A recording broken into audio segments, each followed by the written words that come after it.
Okay, Debbie, we are ready for you. Okay. Good afternoon or evening now. So my name is Debbie Fruit and I'm the president of the Pleasant Highlands Neighborhood Association. Do I need to be one different? You are fine, but you should probably use the microphone, which I know people hate it, but it records better. Is this too loud? Too soft? Can you, is there any difference at all? Because I can't even louder.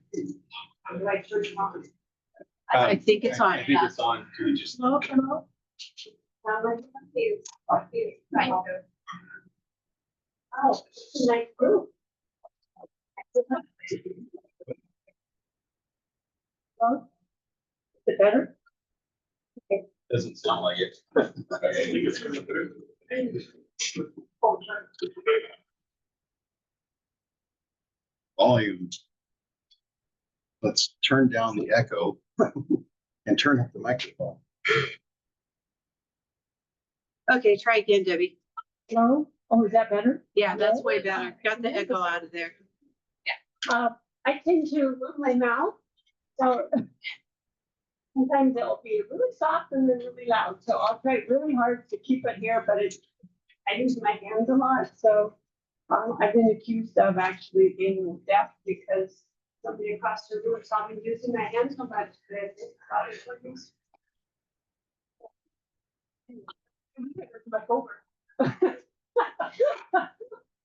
So anyway, I'm Debbie Troop, and we are in desperate need of a secretary.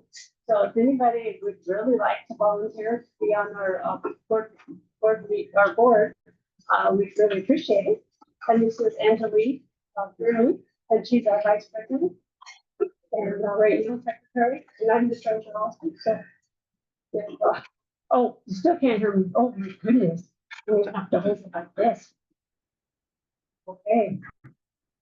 So do you have a guest speaker? Would you mind if he went first? Because he may not want to stay for the meeting. But anyway, his my notes away. David Jardine. Jardine. Did he give it you two? I don't know. I think you did. Oh. I'm the other one there. Oh, you're the other one. Oh, Steve. Okay. Okay. Okay, we have Steve Gallup and no, my notes are not here. And David Jardine.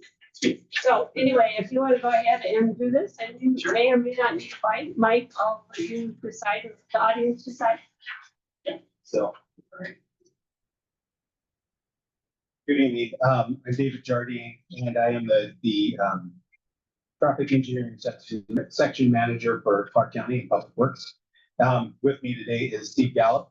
He's the traffic engineer for the county. Today we're going to be talking about the neighborhood traffic management program. That's why I'm here. We want to introduce this program because it's set to go live in 2026 to try and help out the neighborhoods and local streets. So we wanted to introduce this program to you and make sure that we capture all your questions so that when it does go live, we're a little bit better prepared to be able to field your questions and have a direction and a path and an answer for you as you ask them. I'm gonna work with Steve here, and we're gonna take turns going through some slides here. You need. Like Dave said, my name is Steve Gallup. I'm the transportation division manager for Clark County. And we're excited to be here to introduce this program to you. This is going to be as we go through it, you'll see this is going to be a really great program because it allows us to do something on local roads, residential roads, versus kind of more of the busy type of roads. So this is going to be a great traffic calming program for that. For the agenda, we're going to introduce the neighborhood traffic management program, go through a little bit of history, background, talk about the engineering team, traffic engineering team that David manages now. Talk about the tools that we're going to have, a little bit of our limitations too. And then we'll talk about the overview process sample of traffic calming measures and the support and implementation of the program. So with that, go to the next slide. So what is the Neighborhood Traffic Management Program? NTMP stands for Neighborhood Traffic Management Program. It's a systematic program that is designed to address neighborhood traffic concerns. And like I said, this is really a program for local roads, residential roads, and the different traffic concerns that you guys have on those roads. Most of them probably are speeding related type issues and things. So this program can really help address that. It does combine education, enforcement, and engineering, the 3 E's, I like to call them. We look at all those, the program includes all those types of things, sheriff office, enforcement, engineering tools that we're going to talk about later on that this program will have. It focuses on reducing speed and also cut through traffic, and hopefully helps improve the conditions of the road, the livability of your neighborhood, and also makes the roads safe, be able to walk on, ride on, use, drive on.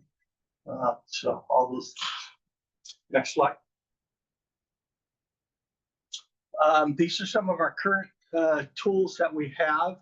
Like I said, we use the sheriff's office. We usually meet with a representative from the sheriff's office, one of the deputies, about once a month or so, and we kind of go over, review hot spots throughout the county, and if they do have a deputy in the area, they may go and kind of patrol those areas.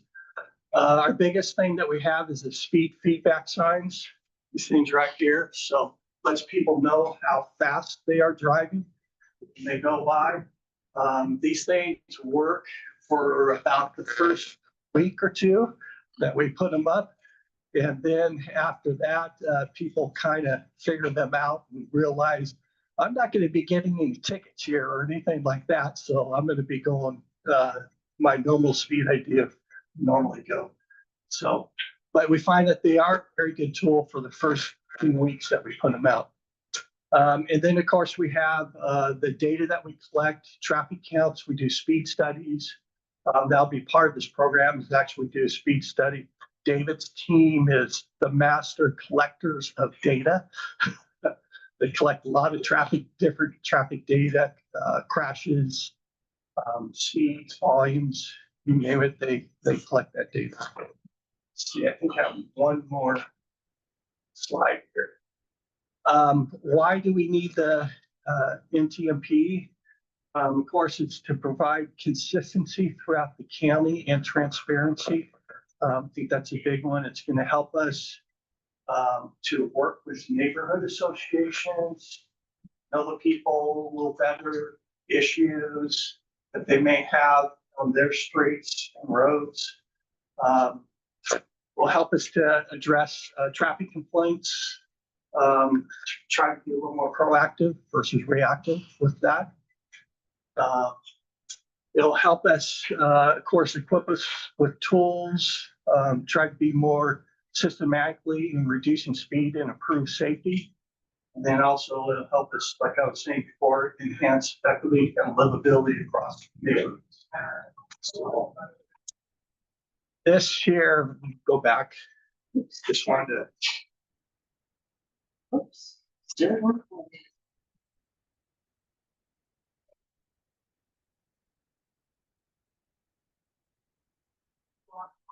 So I want to talk about this. This here is a little map that shows where most of our complaints are coming from.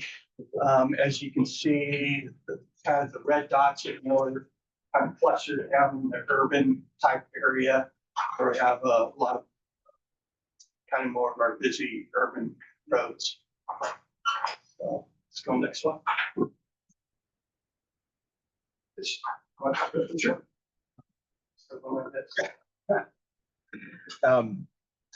Yeah, we're super excited to have these tools in our toolbox. As that previous map showed, we had a lot of customer service call areas those are just, it was a snapshot in time where those dots were located. A lot of them were clusters of customer service calls. So lots of neighborhoods, lots of rural areas, lots of rural roads. But generally speaking, where we receive the most customer service calls is in the urban area, in the neighborhoods, typically with regard to speeding. So this slide here gives kind of the general overview process of the neighborhood traffic management plan. First, it starts with the resident request. So what we're encouraging as we kind of move forward into this program, and we get this program rolling, is that individuals in the neighborhoods talk to their neighborhood association, and the neighborhood association compile the list of roadways that may be on their list to apply for this program, and have the neighborhood association submit those roadways to the county for consideration. Step one, the resident request or the neighborhood association request, we're anticipating that to be within the first 3 months of the year. So January through March. At the end of March starts the second step, which is evaluation. We'll collect data on the submitted roadways in the application process. And then we will compile all of that data so that we can start a prioritization to figure out which roads we want to, we can pursue with the budget that we have. The third part is what I'm really excited about. It's engaging you guys. So once we collect the data, once we figure out the roads we think we want to pursue, we get in touch with you guys and engage you guys to talk about, what we're seeing, what possible remedies or mitigations might be available to your roadways, and talk to you guys about what you might think want. We'll give you some recommendations of the types of devices that we might be able to put in, whether they're speed humps or pavement markings of some kind, increased signage, those types of things. So that's where you guys come in, and that's where you tell us what you think might work better. So excited about that. Step 4 is the implementation. So after we've got all of those previous steps taken care of, we've gone through the review process. We've collected the data. We've engaged the community.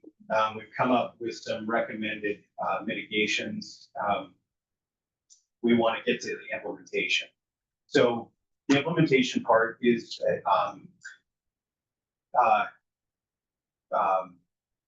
we've got all this data. Now we prioritize, and we have a specific budget. I can't remember if that budget is in here, but we've got a total budget for these type of mitigations is $250,000. I mean, that's where we're starting out. That's where our council approved us for.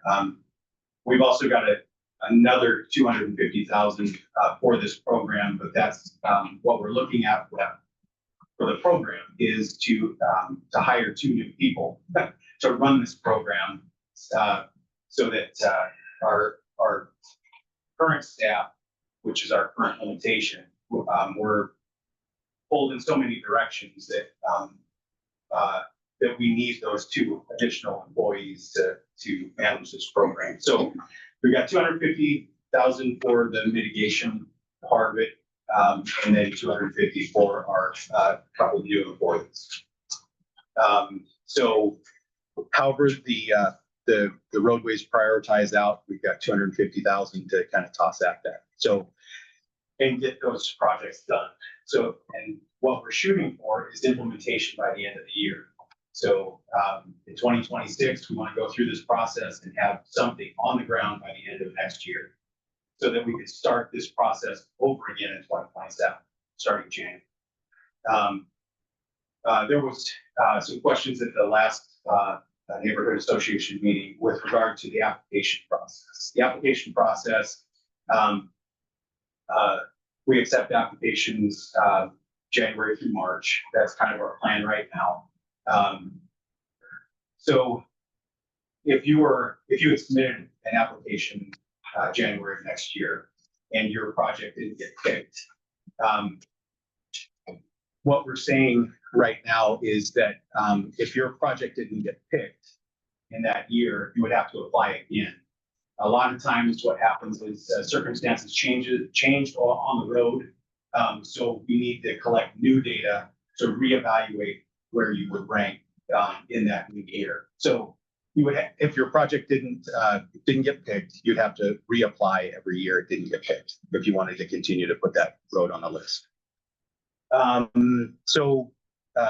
If we could go to the next slide, and we'll give you some examples of some of the traffic calming measures that will be available in the tool bag here. So traffic circles.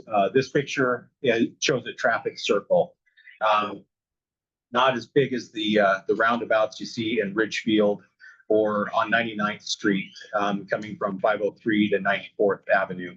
But these they sit in the middle of the road. They don't, and you have to slow down to go around. That's the traffic circle. Those are considered horizontal measures. Other ones are curb extensions. Those you see at intersections a lot of times where the curb kind of runs out into the road and kind of gives at the pedestrian crossing, kind of have a area for the pedestrian stage and reduces the amount of width on the road that they have to cross. Those are curb extensions or examples of curb extensions. Median islands, haven't really had a good example for that, but the ones that I'm thinking of as far as median islands go, some subdivisions right at the very beginning or the entry treatment on the subdivision where they have the little vegetated island right there that separates the inbound outbound. That's what I'm thinking of as the median island. They don't necessarily have to be vegetated. It's just a raised curbing, raised island. And then pedestrian refuge islands. Those you can see Right out here in front of the school. right out here in front of the school. Yes. Other ones, if you're not familiar with down that direction, there's a median island on Highway 99 at the Fred Meyer, that pedestrian crossing with the flashing lights above it. That's a pedestrian island there. I think we can go to the next slide, vertical measures. Well, let me. There it goes. Vertical measures, speed humps. You're familiar with those. There have been many requests for speed humps, speed cushions. Those are a version of speed hump that have. It's not one continuous hump across the road. They have cutouts in between them. You might have heard them referred to as speed pillows. The cutouts are wide enough for like a fire vehicle or a fire truck to kind of split the difference and not have to go over the hump. And then raised crosswalks, a type of speed hump, but it's flatter on top and nice and wide so that the pedestrian can cross right there. But you do have to go up in elevation, flattens out for the pedestrian crossing, and then back down the other side. Let's see, next slide. We did have a question pop up in the Oh, chat. yes. Asking if new stop signs or traffic lights are out of scope. Those, I believe, would be out of scope, and those require some different types of evaluation. Stop signs, there are specific thresholds that have to be met. Volumes, safety, well, let's go safety, like a sight distance issue that can't be overcome by cutting vegetation or something that's easy that can be done in the right of way. That's one of the elements that we'll look at replacement of a stop sign.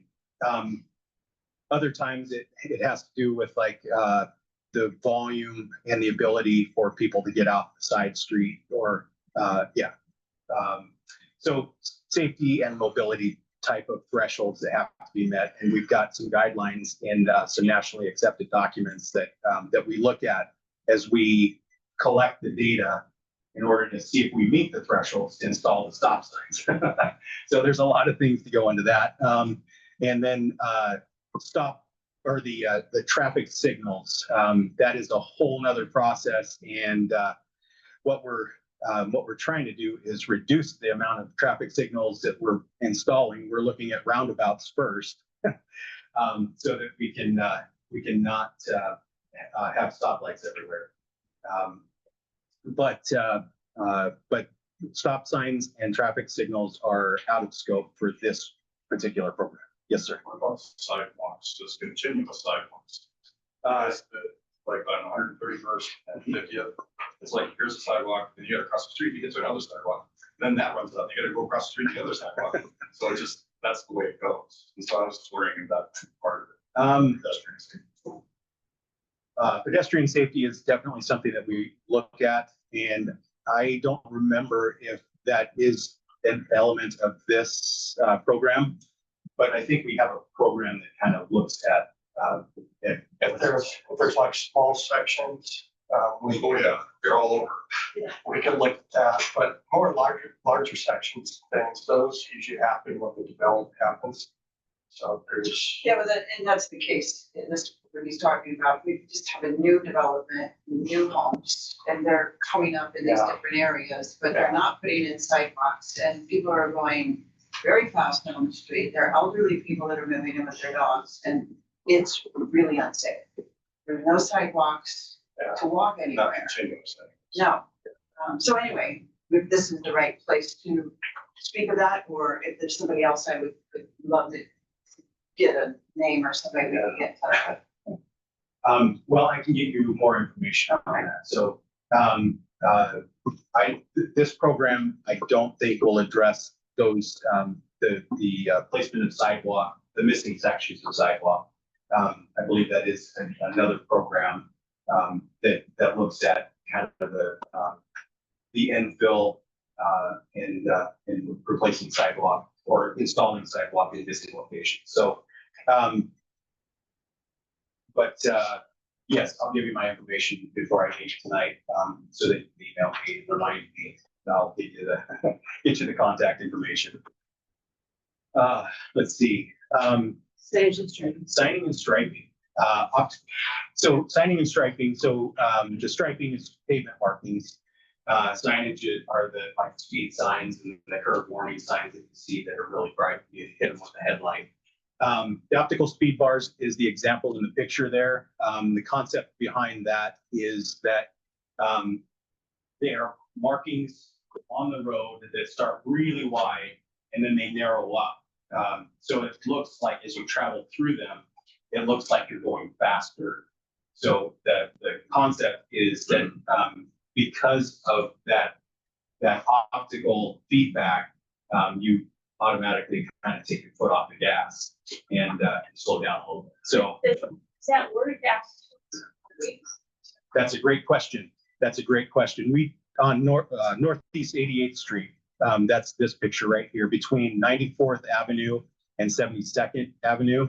We have optical speed bars. We did this as kind of a pilot. This is the first one in the county that we've done.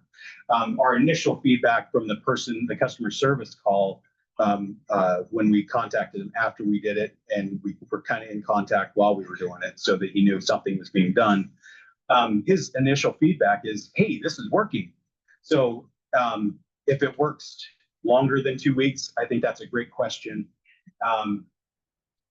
And I have one of my traffic engineers kind of doing an after study on this because they've been in place for about a year. So more to come on that. Great question. Yes, sir. Question. So is this meeting only about the NCMP part of the traffic management or whatever you refer to as? Yes, sir. That's what we had. There's no other questions regarding any other issues other than that. We can take questions, but I don't know if we're going to be able to answer them immediately. I know there's other things on the agenda, so we want to get through the neighborhood traffic management program.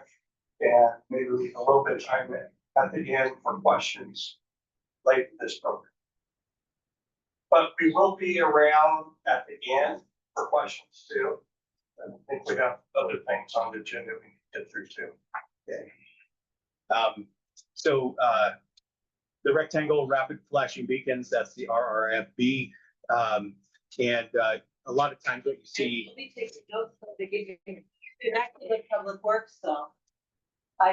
That's part of what I'm here for. I'm the neighborhood liaison, to Public Works and the county. So I will be taking notes to get you connected for those traffic problems. Okay. If you want to hang around. Thank you. Okay. I have a question. Yes, ma'am. Are the people submitting the neighborhood associations or homeowner association also submit? Or does that have to go to the neighbors? There's a difference. You know, so right, associations within our. Absolutely, and I think we're trying to encourage kind of a larger, more regional grouping of locations. So, you're welcome to, your homeowners association is welcome to submit. But if we're That's very hard because several. sure. This is a neighborhood association. Right, yes. Or have to go through the neighborhood. Probably why I work with the neighborhood association for this. Just for clarification. So they would, since I'm a resident, they would submit this application to me and then I would submit something. Right? Well, I think, They just submit it to me. Yes, Trying to guess what. it's gonna be an online, so just online webpage and stuff that. But we would like it to come through the neighborhood association, so however you want to work that. I know some other neighborhoods are actually kind of putting a traffic community together. Well, that's what I'm hoping to do, but, Yeah. but if it's being submitted to you guys, how am I gonna get the information? oh, well, actually, that's kind of something that we're hoping that the homeowners associations and the neighborhood associations can kind of work together to kind of figure out how they want to put that list of roadways for this application before it gets online. It's like, in your larger, your neighborhood association meeting, all of your homeowners associations that are involved in that, maybe that, like Steve was suggesting, is the traffic committee or a group of people that that are specifically looking at different roadways. So ideally, they would submit it to me. Right, and it doesn't have to be in that form for you guys, I don't And think. and then as the committee, we would present it to. Yes, that's the idea. That's the idea. Yes, absolutely. Yes, sir. Yeah. Their question is pretty much clarified, and just to confirm, if you receive a request from somebody other than a neighborhood association, will you accept it, or will you send it back to that neighborhood association? I think we would accept it. We would accept it, but at the same time, we're gonna work with that neighborhood wherever that is from. Because there are some neighborhoods that may not necessarily know what association they're associated with. Right, and we do have some areas that don't have active neighborhood associations. Okay, so it is possible that, your homeowners association is the entity that would submit, or the resident. To the resident. Yeah. Or it's resident or the neighborhood association. Okay. Right. Yeah, sorry about that. Okay. So, just I. Yes, ma'am. Crayon sure is for. Yes. If I'm not in a HOA or a neighborhood association, if I just have a sitting somewhere, I have no input. That if I. No. Yeah. So like there's a whole area that's Sifton and Heritage that's out east of the area that doesn't have active neighborhood associations. So if if there's an HOA that's out there that wants to apply for assistance, they can go ahead and apply for this program because they don't have an active county neighborhood association out there. And they can apply for this program because they don't have a county neighborhood association out there. That's why I'm gonna ask one more question. We don't have an HOA. And the Pleasant Highlands Neighborhood Association, apparently is ours, even if we don't have an HOA or. We get it in the mail, that's the only reason we do a bunch of. Right. This area that is, that if you got a postcard, this area is covered by a neighborhood association. Okay. And so, and any HOAs that are in this area are part of. And anybody that lives there as a resident that doesn't have an HOA inside that area would go through. Would go through that, yes, and the HOAs would go through the neighborhood association as well, because they're part of the neighborhood association as well, because it's a county organization. Yes. Did that answer your question, ma'am? Okay.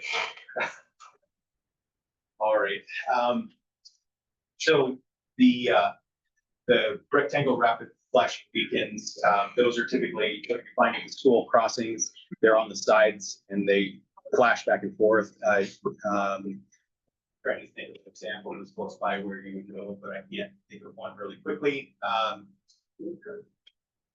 on the spot, and I can't think of what PHB stands for.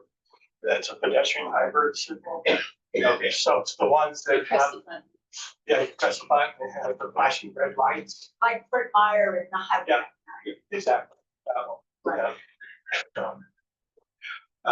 And then marked crosswalks for pavement marking there.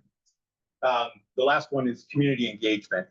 Community engagement, that's the one that has me the most excited because I get to engage with you guys. And we get to introduce our what our recommendations are to you and have you engaged in helping us figure out what's best for your neighborhood. And then neighborhood signage.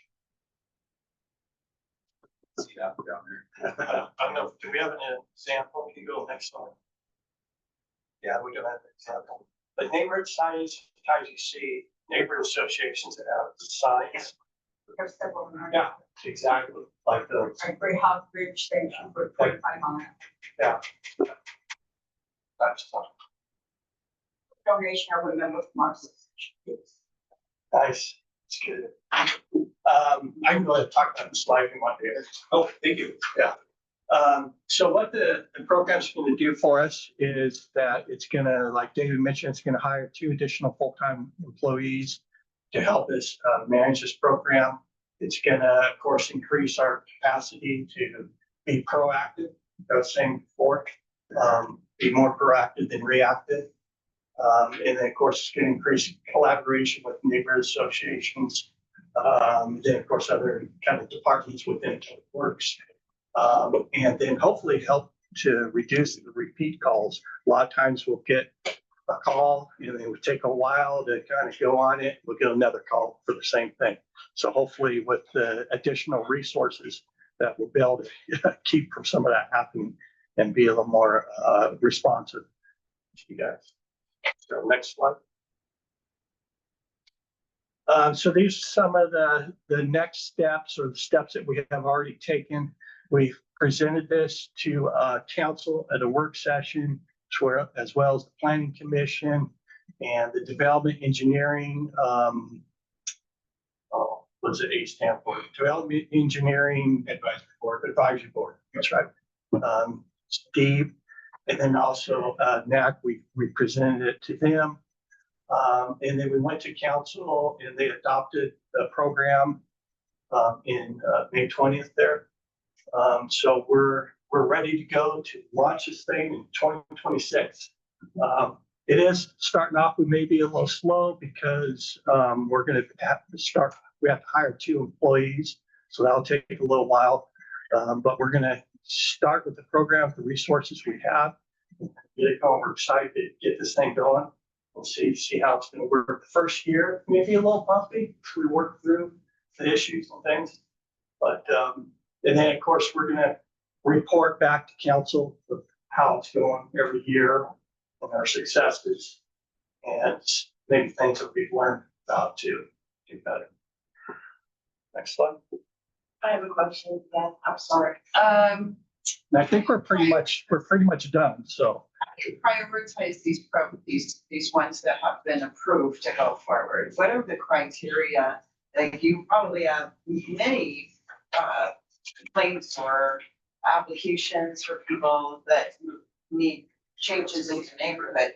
What is the criteria that you use to say this one is good and this one out, this one in, this one out? Yeah, so there will be, I'm glad you bring that up. There is criteria that we're gonna look at. The first one, the biggest one is there has to be a problem. So the first thing we're gonna look at is speed. See, well, how fast are people going on the road? So we'll collect speed data. And then from that, we'll also collect volume data.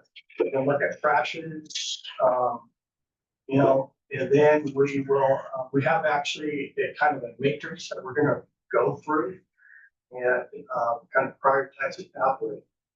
If it's close to a park, school, all those things you can count. So like sharing a telephone pole that qualifies for.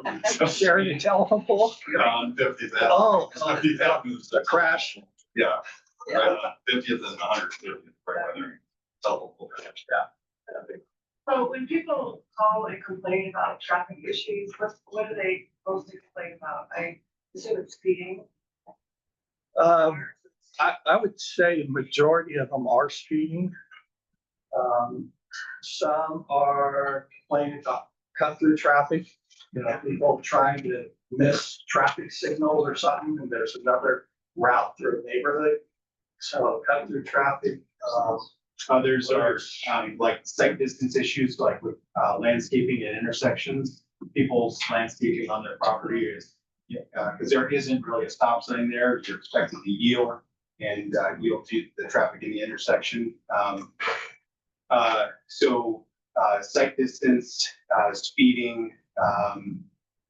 We hear sometimes about missing sidewalk in older subdivisions, especially versus new that's right across the street. That's right, walk, if you have a dog, it's right. Speeding. Predominantly, yes. yeah. And can I make a comment too? I think, driving around, I've lived here for 29 years in this area. And I think that driving around here is really annoying. There's a whole bunch of red lights. I think all these things, so with all due respect, that you're talking about are really annoying. And what it's speed bumps, it might annoy people more, and they might speed more. The same is true of, the speed bumps, the flashing lights, the roundabouts. You might get more speed. I mean, that's the thing we're looking at. So speed humps, we may put them on one road, but then it may cause a problem for another adjacent road because it may increase traffic on the adjacent road. So that's one of the things that we look at as far as what we are using speed bumps. Is see, well, if there's another road close by, then people may start going to. Maybe that may not be a good location. Speed bumps, maybe we could do something else. What was done on Sherwood was nice, how they had the sidewalk, planters, there was the road and spots with the speed bump. That was, I think, so quite a bit, coming down the couple, it's moved to neighbors, running down there. Yeah. Just go down there. And my question is about funding. Are you gonna prioritize your funding based on projects accepted, or will there be a certain amount of money allocated to each individual neighborhood association or homeowner association? I guess my concern is that we're gonna kind of start a competition between HOAs and neighborhood associations and just kind of like see what that was. Right now, we're setting aside $250,000 a year, Dave's mentioning, or to implement these traffic calming measures. And we'll have that every year. So as far as prioritizing, again, we're gonna go through the list of roads that we get. We're gonna look at the criteria, see which ones first meet our criteria. You know, it has to be on a residential road. We're not really talking about collectors or materials. So has to be on a residential road. It has to have a problem. On it. And I understand that. I just want to be able to answer this question to the people on my committee is that you aren't budgeting a certain amount of money per neighborhood association. No. It's per project. So if one neighborhood association has 3 accepted projects, they get the money. Yes, but we're not gonna do 3 projects in 1 year. Well, it's just association. Yeah. We're gonna try to spread it around a little bit. So, and the idea of these projects are, they're smaller projects so that we can do them in a year. And do multiple projects in a year. So Could you give us an example in the literature you handed out, you noted low-cost tools. Can you give us an example of what a low-cost tool is as opposed to something else? that would be more like signage, doing something with signage, lighting. More low cost tools, what else?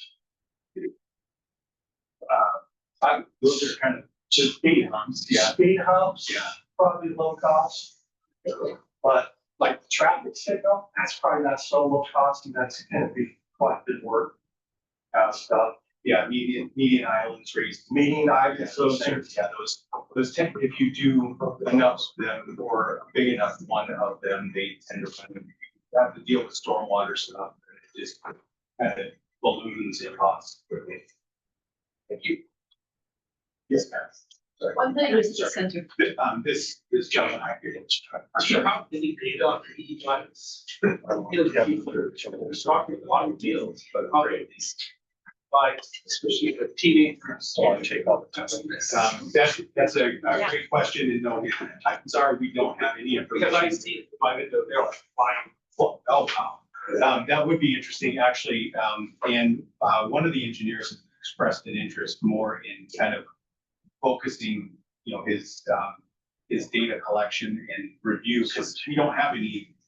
I was telling someone earlier that in the past, Clark County has really been vehicle focused. We haven't really focused on pedestrians and bicyclists. And these days, we're kind of trying to flip the script and do more focus on the more vulnerable users. So those e-bikes, I get what you're saying because I've almost been run over by one. So you can go really fast with those in on the sidewalk or in the bike lane, and it almost feels like, man, it should be licensed and in the middle of the street kind of deal. So that's a great question. I don't have an answer for you. We haven't done any studies on those e-bikes at all, so I don't have any information for you right now. We're gonna take one more question, and then I'm gonna. Okay. Yes, ma'am. One thing that I didn't see up there that is a viable tool is formulator. I don't like it, but it seems to work and it is it. Yeah, absolutely. And That's a tool that I believe in too, and I'm not giving up on that yet. We don't have that program set up yet, but there's safety cameras, so there's speed cameras and then the red light running cameras. But we don't have a program yet in our account to be able to run those. It takes a lot of, it takes enforcement, takes administration, takes a lot of, work from different departments. But I agree, they are very effective tools. I think one day we'll see them in our account. And I'm kind of gonna spring this on these guys tonight. I've had some comments. I'm Marilyn McCall. I'm the neighborhood program coordinator, so I work with all the neighborhoods. I guess I need a microphone. I'm Marilyn McCall, and I work with all the neighborhoods for the county. I work in the county manager's office. I have heard from several of the neighborhoods that they'd like to have a workshop in January to help fill out these applications and have some of the public works people help them fill out the applications. And so I'm going to be trying to get something together to maybe have a workshop, maybe on a Saturday or an evening, have some donuts and have everybody come down to the library or something and have some questions be answered about how to do this. So stay tuned, and Debbie will send something out if you're interested in working on that. There are 17 active neighborhoods in the county. Are we talking about all of Clark County or just unincorporated? All of unincorporated Clark County has 17 neighborhoods, yes. Oh, I guess this goes back to Debbie. I say we're gonna stick around, at least I am. Yeah, yep. For questions afterwards. if you want. Thank you very much. And I'll try really hard to keep this up to my mouth.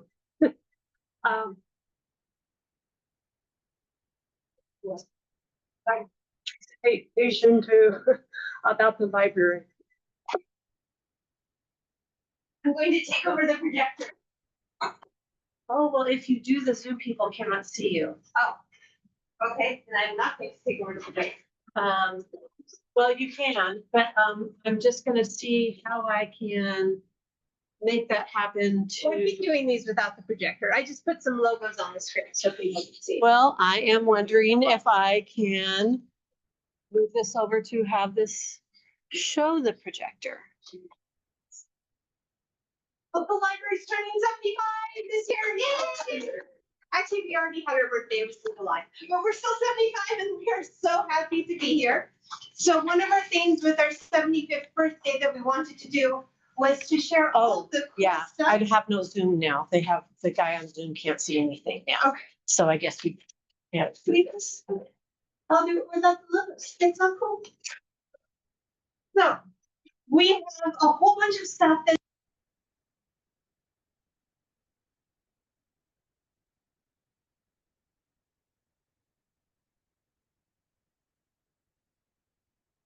so I have a handout. It's over by the table. It's called Elizabeth's Favorite Library Resources because this is not the whole list. These are just some of the really, really cool ones. So the very first thing that's not on the list, because it's still the same website, we have a new website. Same address, www.FVRL, but it's new, it's improved, it is simpler to search once you get used to it. And it does so many cool things, like you can save filters. So say you're only interested in adult movies or adult fiction or adult nonfiction because you don't want to do a search and end up with Backyardigans and Pete the Cat and all of the kids stuff. So you can save your filters and you can keep searching and just get the stuff you want. You can have lists that you save for reading later. It is really, really cool. All the stuff you can do with the new website. And it also fosters more community. So you can make comments about books and you can either keep them for yourself, like this would be a great book to buy my nephew for Christmas. Or you could do comments that you want to give to everybody. I love this book. This book is great. Everyone should read it. Or I really didn't like this book. There are some trigger warnings. You should be aware of this before you read it. And you can share those with everybody. So it's a new website. It looks nicer. It goes so much faster than the old one. And it comes with an app. For those of you who were upset when the old app died, it was November 24th, 2023. Not that we remember that day at all. We now have a new app. So you can get it on your Android devices or on your Apple devices. So that's our brand new thing, just happened 2 weeks ago.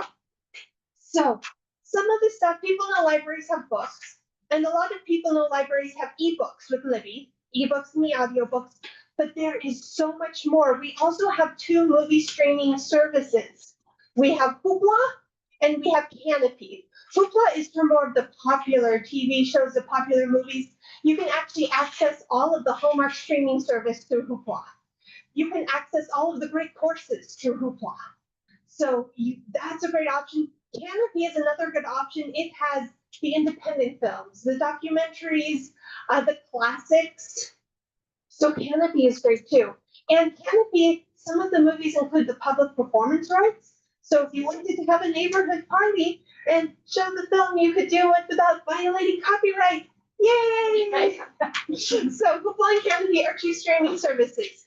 We also have Mango Languages. If you ever wanted to learn a new language, Mango has 70 different languages that they offer.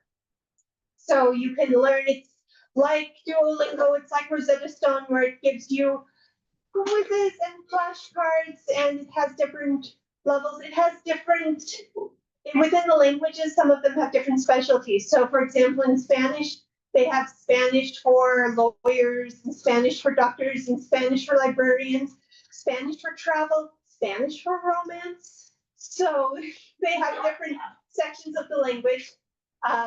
They also have Talk Like a Pirate, but the other 69 languages are real. And it has a section, if you're learning English, you can specify what language you want them to teach it to you in. So you get the instruction in your own language. So that's a really cool app we have of Mango Languages. We have Freegle. It is our music streaming service. The music is free and it's legal, so it's Freegle. And with Freegle, you get 5 hours of ad-free streaming every day and 5 MP3 songs every week that are yours to download and keep forever. So it's not like normal library things where you have to return them in 3 weeks. They're yours to keep forever, put them on whatever device you want. And it's the Sony Music Studio providing the music. So last time I checked, they had over 13 million songs. They have lots and lots in every genre imaginable. If you like magazines, we have Flipster and Press Reader apps, and they have magazines. You can get the current issues, you can get the back issues. Each of them have different titles. That's why we have 2, so we can get you more titles. If you like New York Times, we have a special way to access it, so don't pay for a New York Times subscription. Instead, go to the library's webpage and get an access code. And New York Times, the way they really want to get all your money is you have to buy the regular subscription for the news. And then you have to get the sports subscription and the cooking subscription and the game subscription. And the library has it all. You just pick which ones you want. You get those access codes and it gives you 72 hours of unlimited access to the New York Times. When that runs out, go to our website, get new codes, and keep New York Times in it. We also have consumer reports online if you've ever wanted to buy a new dishwasher or a new car or a new fridge. Don't pay the money at Consumer Reports. You want to go through the library's website, because if you just go to consumerreports.com, they want your credit card. Go to the library's website, look in Consumer Reports from the library's website, all it will ask you for is your library card number. And then you'll have access to all of Consumer Reports online. We also have a new thing. It just started at the beginning of the year. It's live homework help. It's called Brain Fuse. It's 1 p.m. to midnight. They just extended the hours. It used to be till 10, but apparently some teenagers don't start doing homework till 11. So 1 p.m. till midnight, you put in your grade level, you put in your subject, and it connects you with a live tutor. They have English, they have Spanish tutors available, and they have things for like, so not just the traditional math and science and English, they have how to fill out a FAFSA form. So if you're trying to fill out a FAFSA form, do it with an online tutor. So you can say, what in the world do they mean when they ask this? Because it's a complicated process and they know it, so they're here to help. We have LinkedIn Learning, which is classes on every subject imaginable. So it's things to do with jobs. So you can be more proficient in Microsoft Office, in coding. It's also for hobbies. Do you want to learn how to take better pictures with your smartphone? There's a class for that. Do you want to learn how to use AI to travel and plan your travel? There's a class for that. So tons of classes everywhere with LinkedIn Learning. Ancestry for genealogy is a great resource. I want to mention this one because it's one of the very few things you have to be on the library to get. Everything else you can access anywhere with an internet connection. Ancestry has to be done either on the library computer or on library Wi-Fi, but then you have access to all of Ancestry. Those are things like the things we have that are really cool. But we have other things like experience passes. We have agreements with 12 different museums, some in Vancouver, some in Portland, some in Kaskimania County, where you get a free museum pass. You can get one pass per museum per year, per calendar year. So if you wanted to go to one museum a month, it's free. If you wanted to like cram them in 2 weeks, great, but then you'll have to wait till January to get the next set of museum passes. So lots of fun museums. My three favorites are probably the Pittock Mansion, the Rice Gem and Mineral Museum, and the Maryhill Museum in Goldendale. Oh, and the Chinese Gardens. They have so many great ones. So lots of big museums, you can get them for free with your library card. You just have to go to our website to reserve the free pass. We also have Check Out Washington backpacks, which have things like binoculars and field guides for plant identification, bird identification, but they have a Discover Pass that you can hang on your windshield, so you don't have to pay for parking in any of the state parks. So you put them on hold, just like a book, and when it comes, you get the backpack, it has the pass in it, you have it for 3 weeks, and then you return it so it can go on to the next person. Sometimes in summer, you've got a really long wait. If you want to use it in January, it's probably going to come really, really quickly. So What is that called? it's called a Check Out Washington backpack. And if you just do a catalog search for Check Out Washington, it will be there. I'm following you on the Oh, website. There we go. Yay. And that's our new website. Isn't it pretty? Yep. So you can just reserve your backpack and we also have board games that you can check out. Lots and lots of board games. If you're having a family night, if you're having a game night, get a board game from the library. We have book discussion kits. So if you wanted to do a book discussion group, we have kits that have 15 copies of the same book. You check them all out. You get it for 12 weeks, so you can hand it out to the group, read it, collect it back. And so we have those. We have 44 titles the last time I checked. And we have programming, lots and lots of programming. In fact, this Saturday, I will be doing 2 programs. One is on what's new in the library. So this is kind of old stuff, except for the website. We'll be talking about the website. And we'll be talking about what's coming in the future.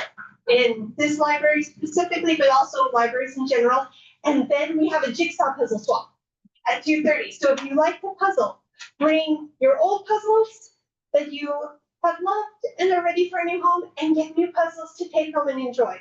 So lots of programming for all ages. We just started a chair yoga program, first Tuesdays, 1 p.m. The instructor is amazing. So lots of great programs. And there's more one-on-one tech help. You can schedule an appointment with the librarian and say, you know, I got this tablet, I don't know how to use it, can you help me? Or my cell phone is frustrating so much because it won't do anything I say, I will help you with it. So one-on-one tech help, plus free printing. With your library card, you can print for free 30 black and white pages every week or 6 color pages every week. It resets every Sunday, so you don't have to buy ink, which is so expensive. Just use the library.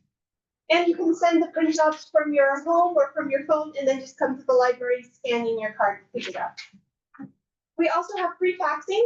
Believe it or not, there are still places that require faxing, and we have a free fax machine. So come, use our fax machine. I will say it takes forever. It can take up to like 10 minutes to send a fax, but it works and it sends and it's free.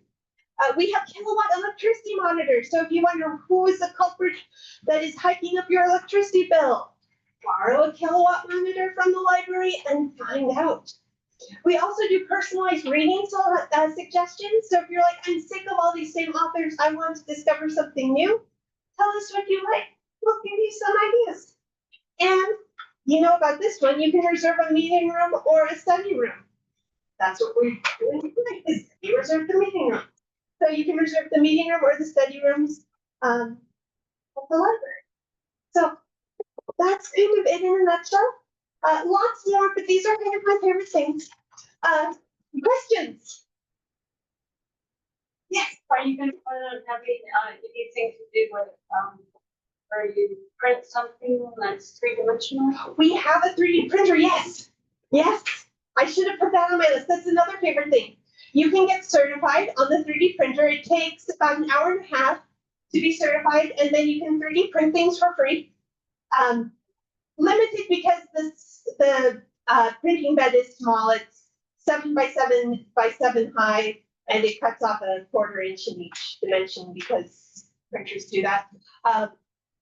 But you can do 3D printer stuff. It's free. You don't have to watch it while it's printing, and it does have to finish before closing. You can't leave overnight printing, but yeah, we have 3D printing. So yes, excellent question. Yeah, it's been a long time since I've been in a library. Is it still free to be a member of a library? It is, unless you don't live in our service area, which everybody here does, because you live in Clark County. So you get, you pay, well, is it free? You pay for property taxes. Some of your property taxes go to the library. So, you know, in that respect, no, it's not free. No. If you live in an area that's not part of our service area, sometimes we have reciprocal agreements. Like the city of Camas is not part of our library system, but we agree to give everybody in Camas a library card, and Camas agrees to give everybody in Clark County a library card. So Do you guys use Libby app for your audiobooks? we do. Libby is ebooks and e-audiobooks. It is not magazines. Some libraries have magazines on Libby, but they don't have as big of a selection as Flipster and Press Reader, so we went with those.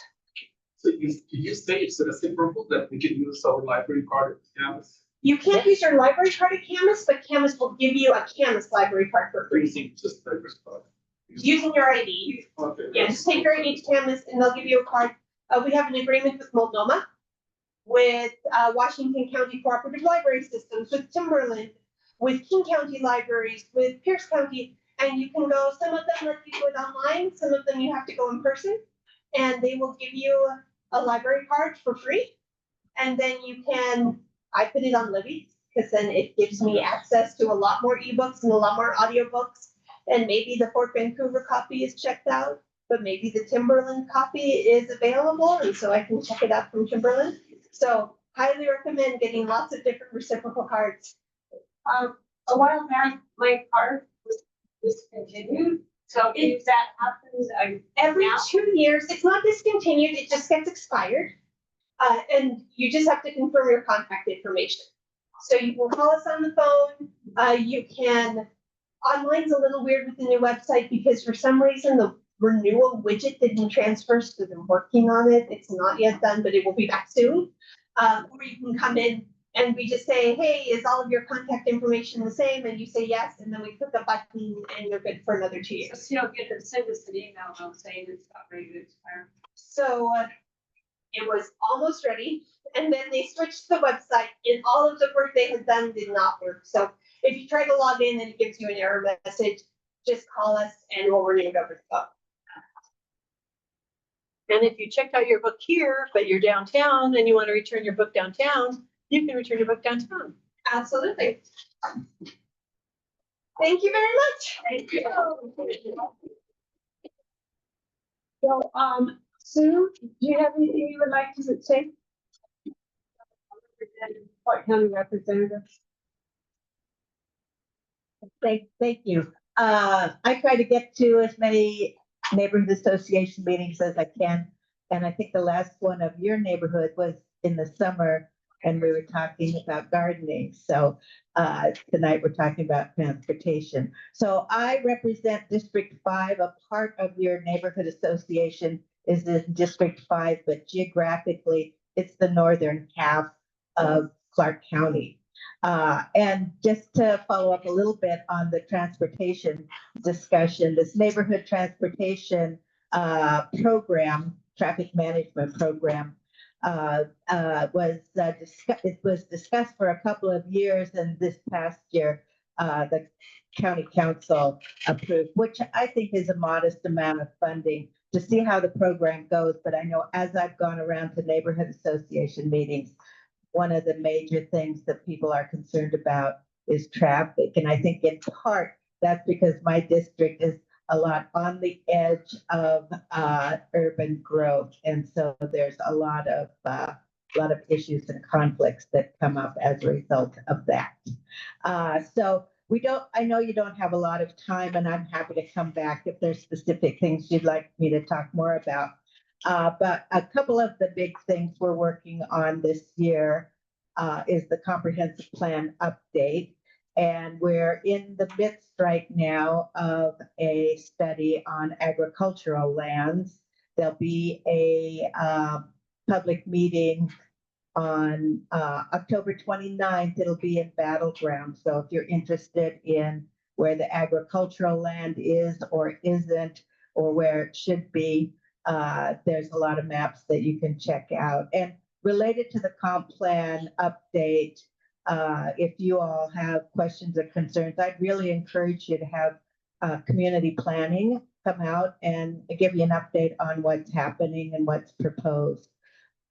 There are some cities that are looking at expanding their growth boundaries. So with land use, everything's a conflict. So we try to weigh those conflicts as best we can. But your input is definitely valued. Let's see, what else did I just make a quick note of?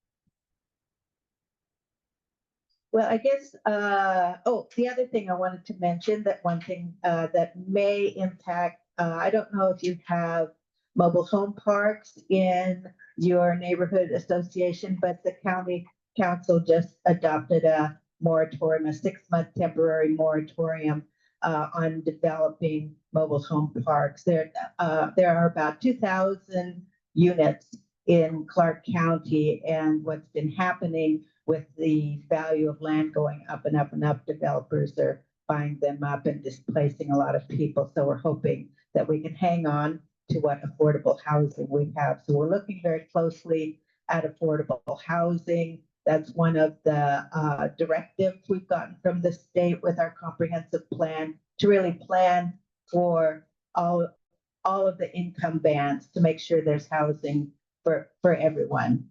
A lot of work to do there. Yeah, I think, I don't know, do people have any questions? The sidewalks, I think you were mentioning the sidewalks. You know, it's been frustrating because often how we pay for sidewalks and things is when development comes in. And I know I travel up and down 179th Street. I don't know if any of you travel along that road, but there's a lot of challenges there.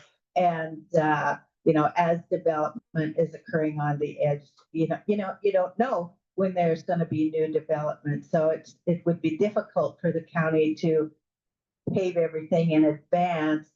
But I think we got to find some solutions for that, because the hit and miss sidewalk is not safe. So I hear you on that.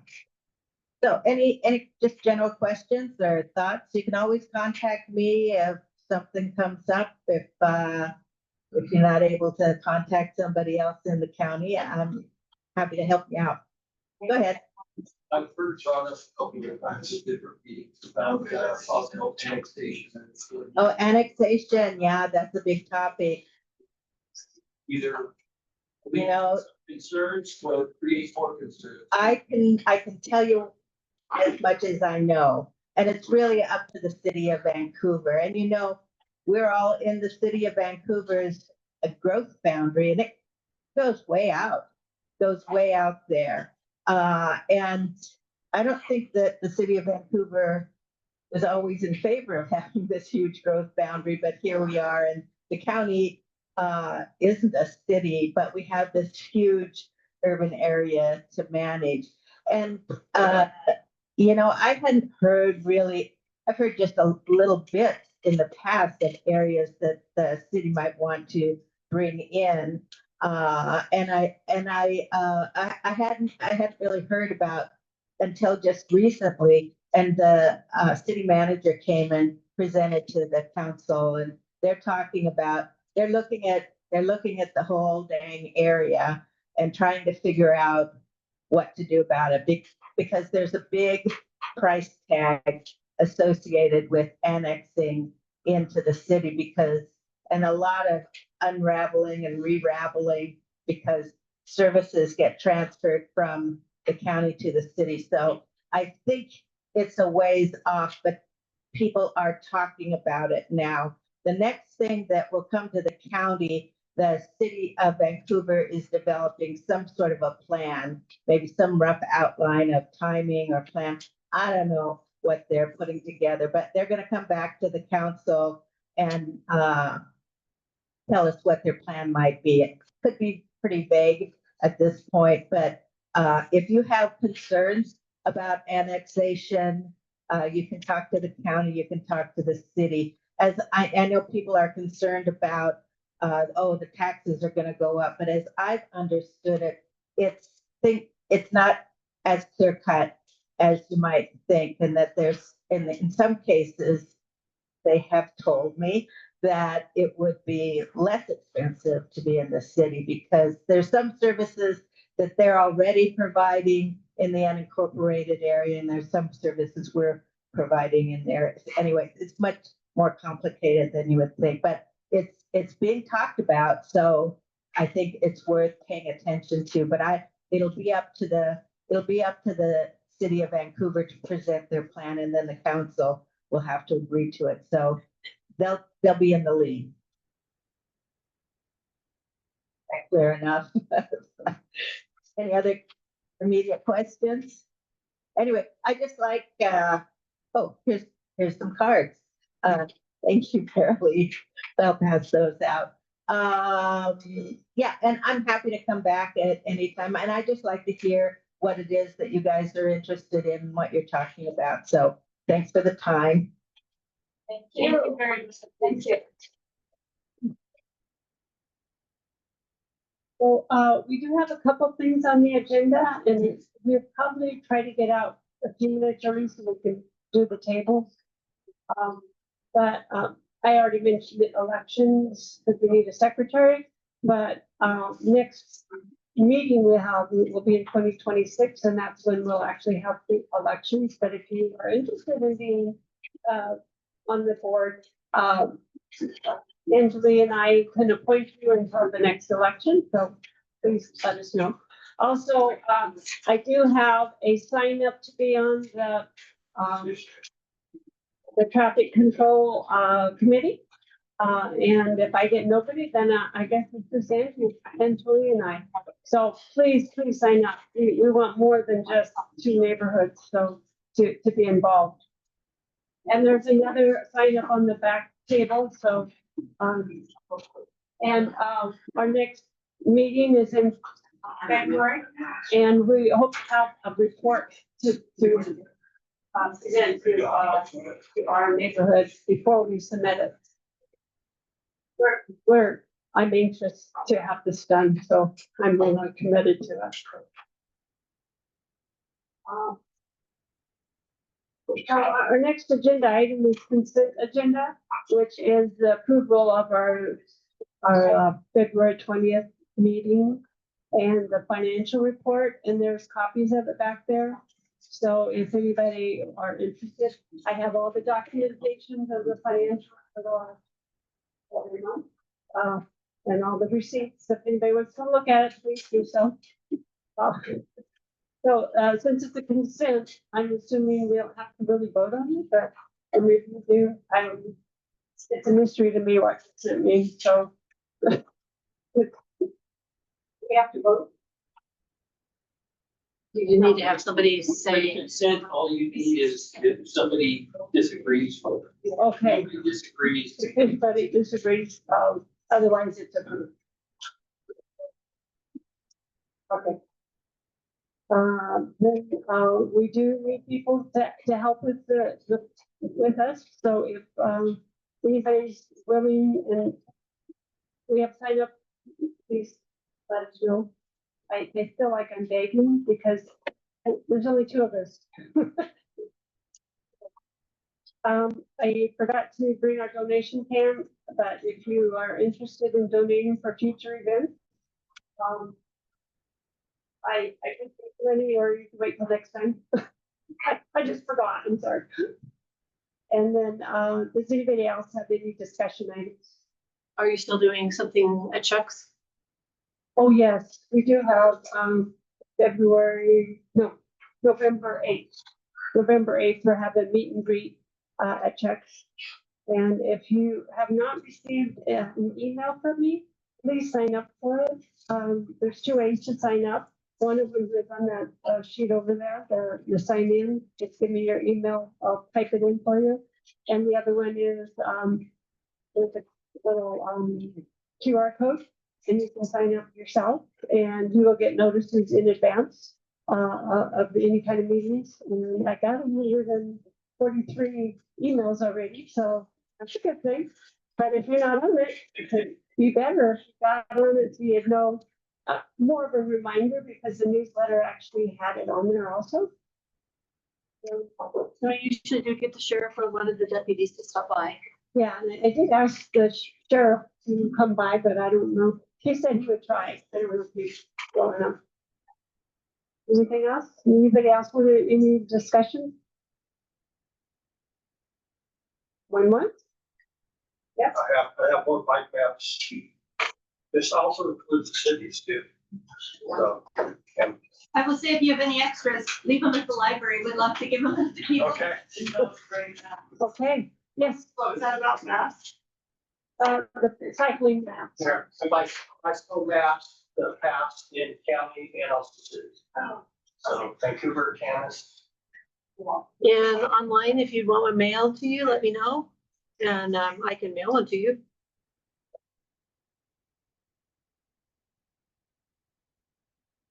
Okay, no other discussion? We're adjourned. Right, thank you for joining us online.